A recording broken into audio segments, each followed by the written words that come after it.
আমাদের পুরো সিটি কর্পোরেশনে কারো কিন্তু ছুটি দেওয়া হয় নাই। দ্যাট মিনস আমরা 3 দিন ছুটি থাকবে না কারো। আমি নিজে সরজমিনে ডাম্পিং ইয়ার্ডে আধা বেলা ছিলাম। বাংলাদেশের ইতিহাসে কোনো মেয়র ডাম্পিং ইয়ার্ডে 1 ঘন্টাও গিয়েছে কিনা কেউ মেমোরিতে আনতে পারে নাই। আমাদের 3 স্তরের প্রিপারেশন আছে। একটা মশার ওষুধ ছিটানো নিয়ে একটা ক্রাইসিস আছে। দর্শক, আজকে আমাদের সাথে যুক্ত রয়েছেন একজন বিশিষ্ট ব্যক্তিত্ব, যিনি ঢাকা উত্তর সিটি কর্পোরেশনের মাননীয় প্রশাসক হিসেবে দায়িত্বরত রয়েছেন। আজকে আমরা কথা বলবো এই ঢাকা উত্তর সিটি কর্পোরেশনের ব্যবস্থাপনা থেকে শুরু করে আসন্ন কুরবানির ঈদ সহ সামনে যে বৃষ্টি মৌসুম আসছে, কী ধরনের পরিকল্পনা নিয়ে এই উত্তর সিটি কর্পোরেশন এগিয়ে যাচ্ছে সে বিষয়ে আমরা মাননীয় প্রশাসকের সাথে কথা বলবো। কালেকণ্ঠের সাথে যুক্ত হওয়ার জন্য আপনাকে ধন্যবাদ জানাই। ধন্যবাদ। কুরবানির ওয়েস্ট ম্যানেজমেন্ট নিয়ে দুটো কাজ। একটা হচ্ছে যে during the Eid time waste management কীরকম হবে, এবং ঈদের আগেও প্রচুর ওয়েস্ট ম্যানেজমেন্ট আছে। সেগুলো হচ্ছে যে হাট যেহেতু আছে, কোরবানির পশু যেহেতু আছে, এই ওয়েস্টগুলো কালেকশন করার একটা বিষয় আছে। সুতরাং আমাদের ওয়েস্ট কালেক্টর যারা আছেন তারা তো প্রায় কয়েক হাজার, এবং আমাদের মাত্র 54টা ওয়ার্ড। তারপরে চিন্তা করেন দ্য নাম্বার অফ পিপল যারা এখানে ডিপ্লয়েড করা আছে।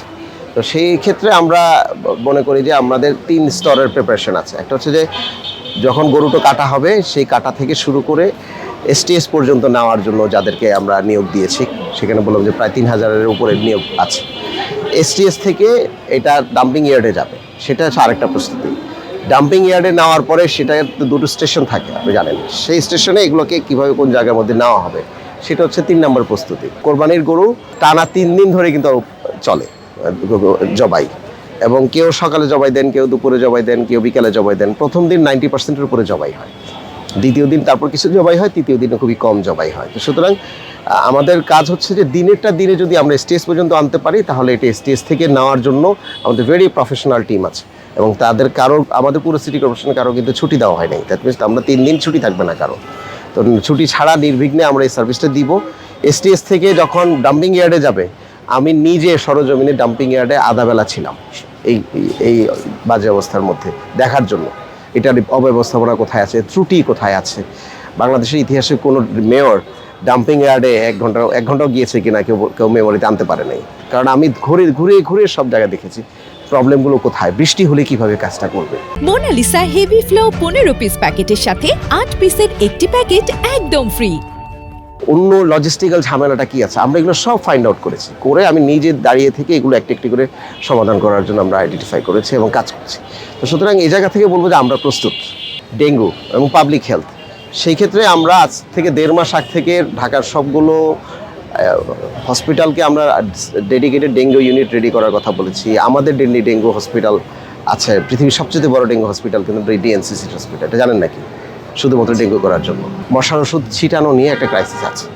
যারা ছিটান তাদেরকে আসলে মনিটর করাটা কঠিন। তারা এখানে চুরি করেন, এখানে হচ্ছে নিয়মটা মানে না, এটাকে মনিটর করাটা একটা বড় সমস্যা। সেখানে আমরা এদেরকে ডিপ্লয় করছি।